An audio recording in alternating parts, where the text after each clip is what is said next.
Hey everyone, welcome to the webinar on data source randomization in Experiment Builder. My name is Marcus, and today we'll just be talking about how you can use the randomization settings in Experiment Builder to randomly order the trials or blocks of trials in your experimental design. Okay, so first we're gonna just give a brief overview of Experiment Builder. If you want more information on how Experiment Builder works, I might highly recommend that you check out the Experiment Builder video tutorial series, which you can find at www.sr-support.com. It can give you a more detailed background on how Experiment Builder works. Then we're going to jump into the topic at hand, which is how to randomize the trial and blocks of trials ordering in Experiment Builder. So we're going to talk about the randomization settings for data sources. And then finally, we'll just kind of talk about a special topic, which is how you can randomize data source columns independently of one another using nested sequences. So sometimes people want to have different independent variables that are randomized independently of one another, and they're not kind of ahead of time fixed in some maybe like balanced design, but instead are just randomly assigned to one another. And so we're going to talk about how you can do that using nested sequences and data sources. This PowerPoint is going to be available at the same support forum post that will host the recording of this webinar, and it also discusses these randomization settings. So if you want to refer to this in the future, it might be a good way to kind of give a quick reminder of what these different randomization options do. We're not going to be going through this PowerPoint in the webinar. We're just going to be going through things in a hands-on manner, but it will be there on the same support forum post.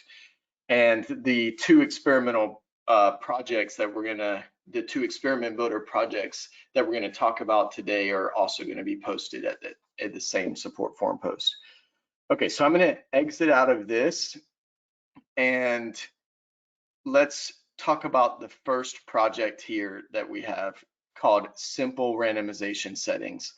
So if we were to run this project, all it would do is present 10 different trials to the participant, and on each trial, it's really just one word presented in the center of the screen. We'll run it later, but it's just a simple kind of basic project that shows how to do randomization of the trial ordering. And the word that's presented in the screen is just kind of like some text that, let me show you actually, if we jump to the data source, it's going to be this word that's presented on each trial. So it's just designed to let you know that the randomization is working. Okay, and just as a little indicator of some kind of condition variable, some words are presented with smaller font and some are presented with a bigger font. So we'll come back to that in a second. But that's basically what will happen when you run this project. It will present one word on each trial. So Experiment Builder, I mentioned we'll do a brief overview. Basically, it is a drag and drop like graphical user interface based software package that allows you to create experiments to be used in behavioral sciences. And to create the experiments, you basically just drag and drop these nodes down into the graph editor here and connect them to one another. And then when you run the project, it'll run through the nodes in the order that they're connected. And usually, or almost always really, when you're building an Experiment Builder project, you use what's called a sequence, which is this special node here, so that you can repeat the same basic trial structure over and over again without having like multiple sets of similar or almost identical nodes. So instead of having multiple sets of the same nodes, you basically put a set of nodes inside a sequence, and then when you run that sequence, see how this has an iteration count specified there? It'll just loop through those different trials of your experiment and handle it all through one kind of looping structure. And all sequences have the ability to have what's called a data source associated with them. And the data source is where you specify the properties of the trials that will change from one trial to another. and it's basically a spreadsheet, and you can access it by either clicking on the data source property in the properties panel after you've selected the node, or you can click on this shortcut button to get to your project's data source. So I'll click here, and you'll see here's our spreadsheet that specifies the information to be used from one trial to another.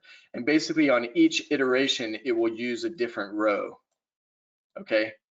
And if you don't do any randomization settings, then when you run the project, it will do row 1 first, row 2 second, row 3 third, etc. But usually in most experimental designs, you want to somehow randomize the order of the trials, and that's what we're going to talk about today.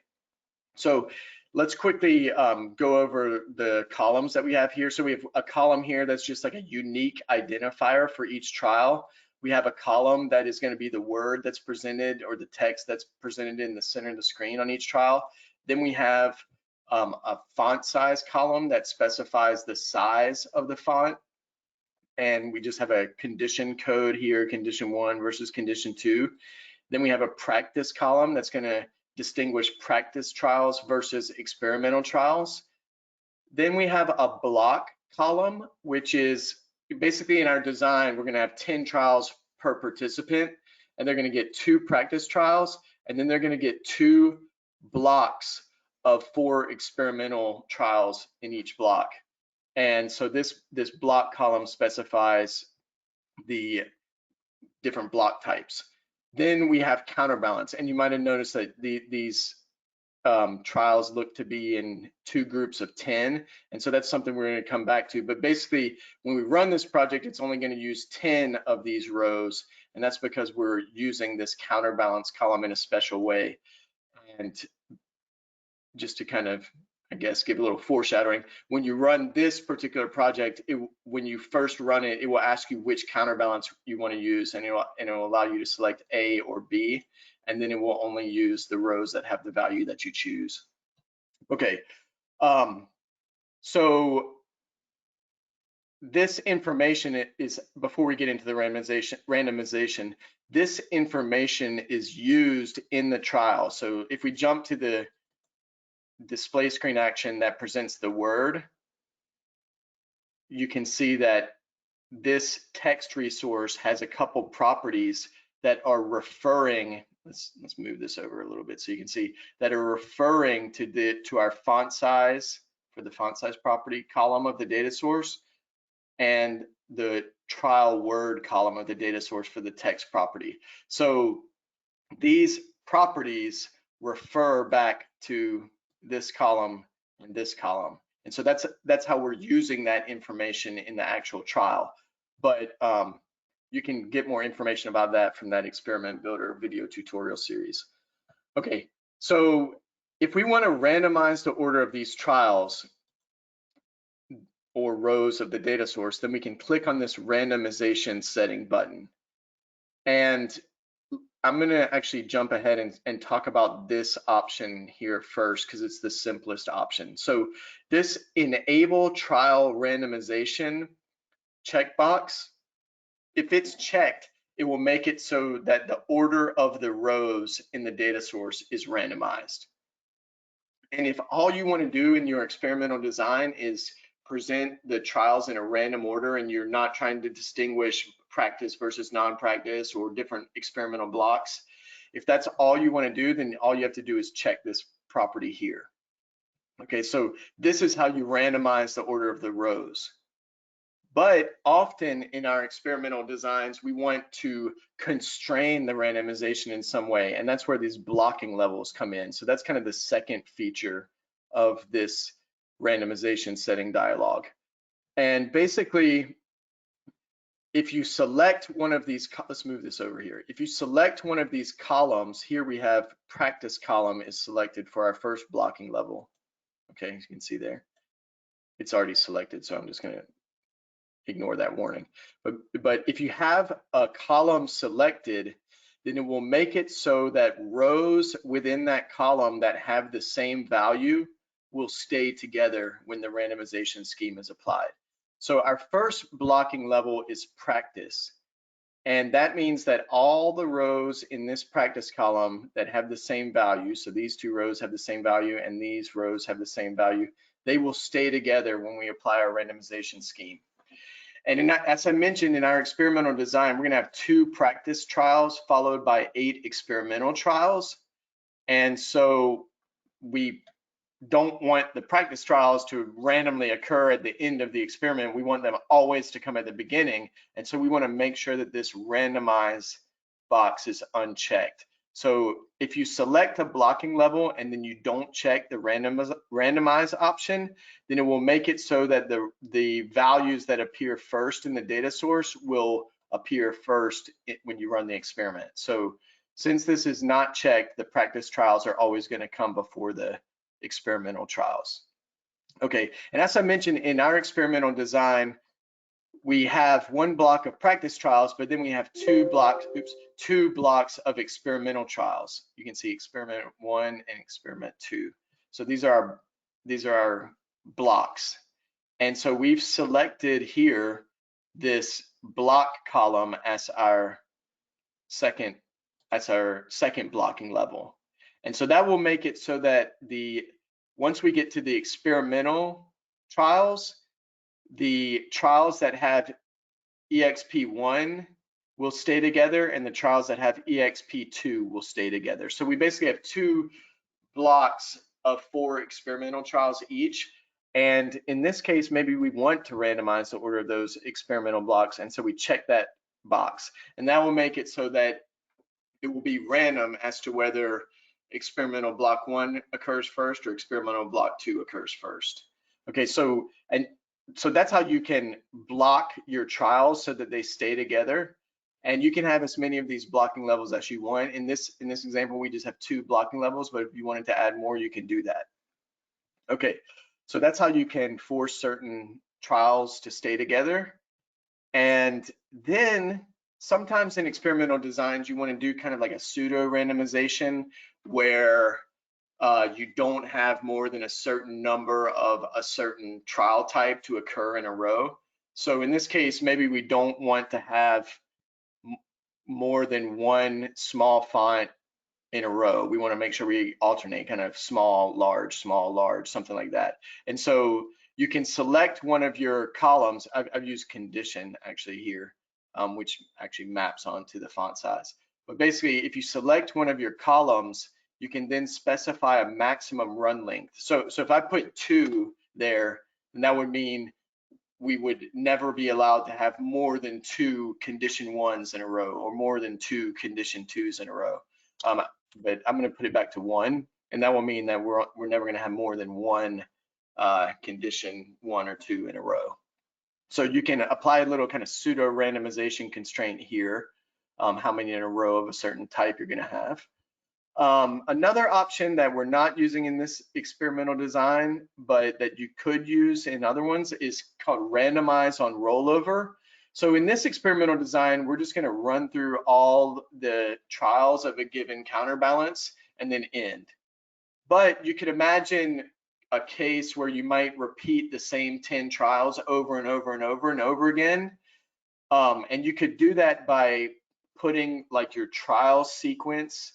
So actually, let me exit out here for a second. So if we put this trial sequence inside another sequence, like we moved this inside there, like cut and pasted it in there, and then called this sequence like trial set or something,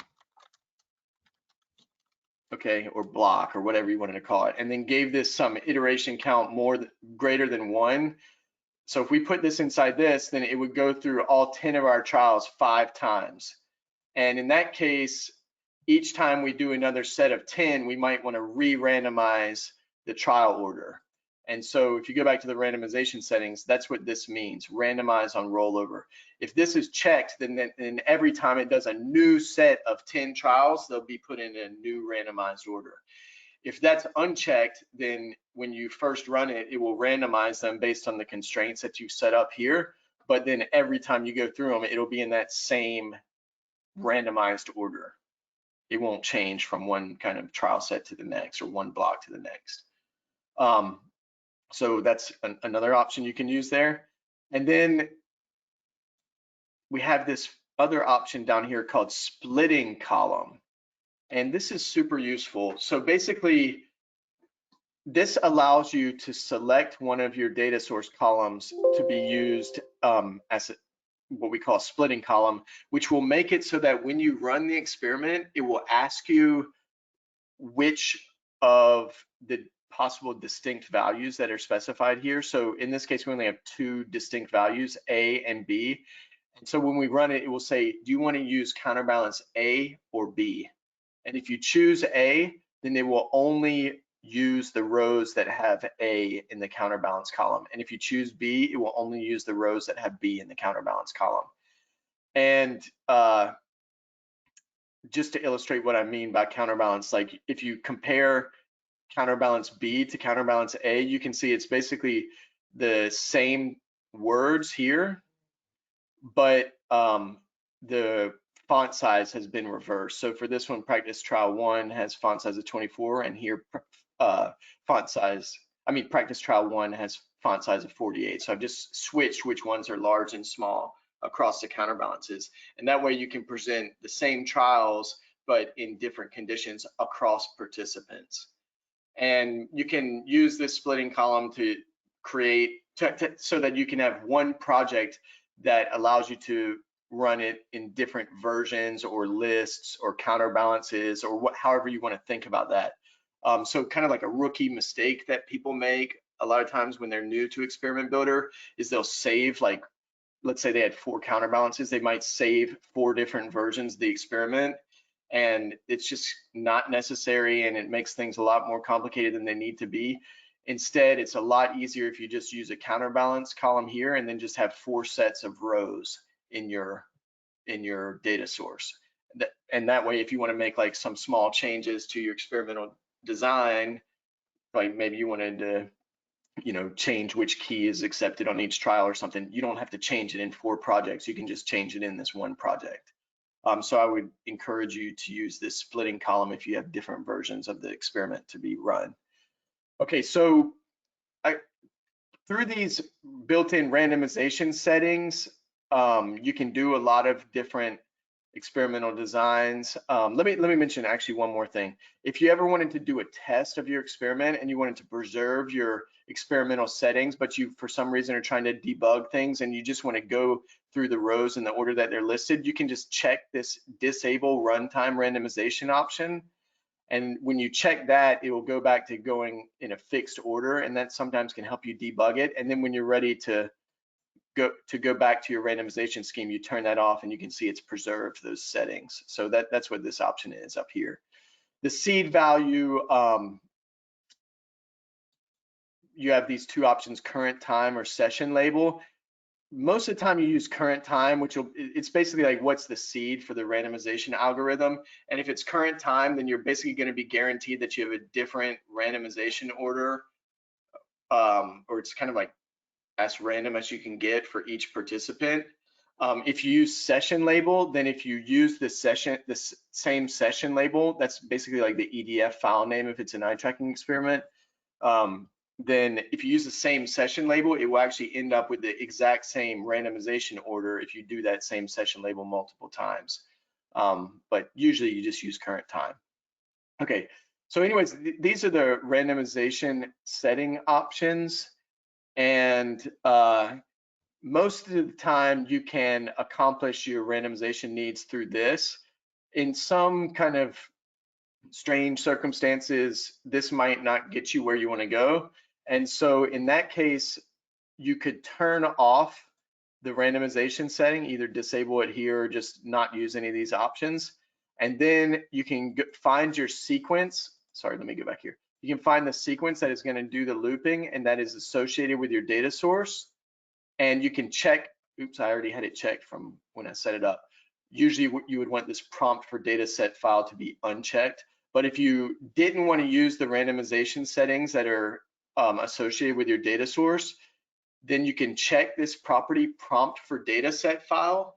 And then when you run the project, it will ask you to select a tab delimited text file that basically has the type of information that's in your data source. So you would have a tab delimited text file where you have the first row would be the column names, and then each additional row would be like the different like trial values you would want to use for a given participant, and they could already be put in. You could use some other program like Excel or some other spreadsheet editor to generate these tab delimited text files, and they could be set up so that each participant is going to use a different tab delimited text file, and those tab delimited text files are already in the like randomized order that you want for a given participant, for your given participants. And so when you check this box, when you run it, you can just select a different one of those tab delimited text files, and that way just do all your randomization external to Experiment Builder. And if you wanted to generate those, there's actually a program that comes with Experiment Builder, randomizing program that you can use to generate those files, or you can just use your own technique. They just need to be tab delimited text files. And the manual talks more about that if you wanted to read more about the formatting that's needed. But basically, through those two different methods, the built-in randomization settings or the prompt for data set file option, you can basically do all the different randomization options you could possibly want.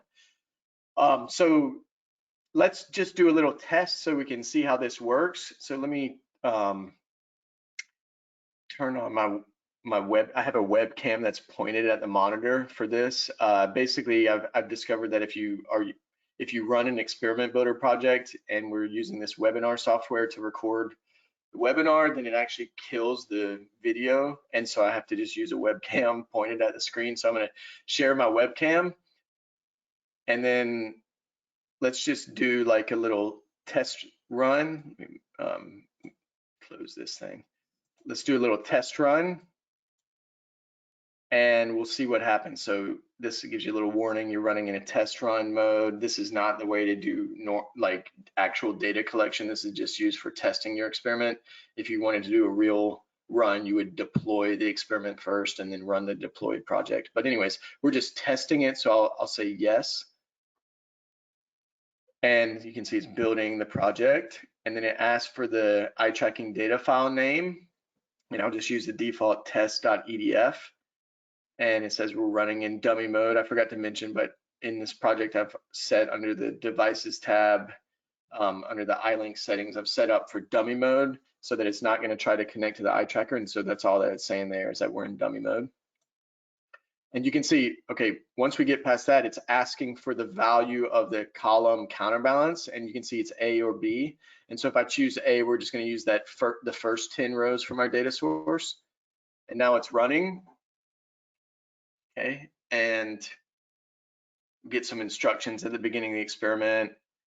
Press a key to get past that. Now we're at the camera setup. This is where you would normally calibrate the eye tracker. So I'm going to press escape to get past that, and then a drift check, and then we see the text, practice trial 1. Okay, practice trial 2. So those, it's a random order, but it didn't seem random. Okay. Then we got experimental block 1, trial 3. So you can see it's randomized. Okay, experimental block 1, trial 1. Experimental block 1, trial 2. So that's the end of block 1. Now we should see block 2 trials, and there you go. And you can see they're in a randomized order.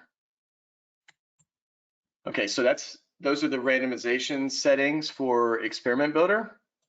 Let me turn the webcam off. Okay, so we're back to sharing the screen. And so those are the basic randomization settings. If you have any questions about that, feel free to email us or post on our forums or call us or whatever you want to do to get in touch with us, and we can help you further. But now let's talk about another project called Nested Data Sources. And so let's imagine we wanted to present, let me jump to the display screen action for our trials. This is a lot like the other experiment. So we have a text that changes from trial to trial here, but now we have a picture that's presented on each trial as well. And let's imagine we wanted to do the same 10 trials, which has the same text on each trial, but we wanted each of those trials to be randomly paired with a different image file. If we wanted to do that, we couldn't put everything in this same data source because you were kind of fixing each word to if I had an image file column here, then we would be fixing each particular image file to a particular word. But if we wanted them to be randomly paired with one another, then we would have one data source that would handle our word presentation, and this is identical to the project we just talked about. And then we would have another data source that has the image file specification. Okay, so let's back up completely to the very beginning of the project, and let me show you how I did that. So you can see in this project, you can actually kind of see inside the sequence to see these subsequences. But basically, we have one sequence here that is called images. And if we click on that one, you can see it has a data source, columns 1, rows 10. If I click on that, it's specifying the different image files to be used, okay? And so it has a data source. And then if we go inside there, we have another sequence, which in our other project was called trial, but in this one is called words. And if we click on this one, you can see there's our data source that looks like the other project's data source. And so what we're doing here is basically, we're gonna have nested sequences, each with its own data source. And since the data sources are randomized independently of one another, the columns of those data sources will be independent of one another.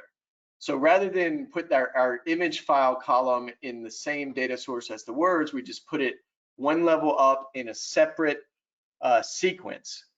But you might imagine if we have this sequence that's iterating 10 times, if this is looping 10 times, then on each loop of that, we don't want all 10 words to be presented, right? We only want to do one iteration of this inner sequence for each iteration of our outer sequence. And so in Experiment Builder, there's a property of all sequences that's called split by. And oftentimes this is used to control how many trials you're going to do in each block of your experiment. And you can see some of our other examples for that. But in this case, what we're trying to do is just make sure we're only going through one row of each of the two data sources at a time. And so what we do here is for this inner word sequence, we specify the split by to be equal to 1. And that means every time we iterate through the outer images sequence, it's only going to do one iteration of the inner word sequence. So it'll do one iteration of that, and then it'll exit out of this. And since there aren't any more nodes here, then it will go on to the next iteration of the images sequence. And so that way you're kind of like advancing one row of each of the two data sources on each trial, okay? And if we look at if we go back to the images data source, we have it set up so that it's just being presented in a random order, and we don't have any other constraints for this one. We could, but in this case we don't. And then for our inner words data source, we have our same constraints that we used in the previous project. And so if we run this, we're gonna get our images randomly paired with our words, okay? So let's do a little test of this. So I'm gonna switch back to the webcam. Okay, and then I'll run this. Test run warning, just as we saw before. Ask for the EDF file. We're in dummy mode, so that's fine. We choose the counterbalance. Maybe I'll choose counterbalance B this time. And get the instructions, press a key. We're at camera setup. I'll press escape to get past that. And you probably don't know which one is image 1, image 2, etc. But let's just trust that this is being presented in random order. So basically this image file is being randomly paired with that word.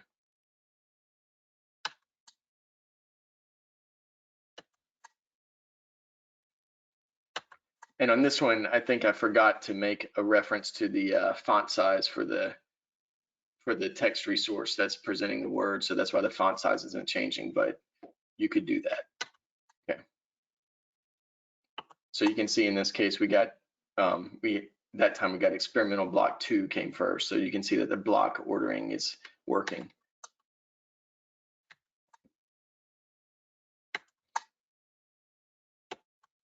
Okay, So that is how you do, let me go back to our screen.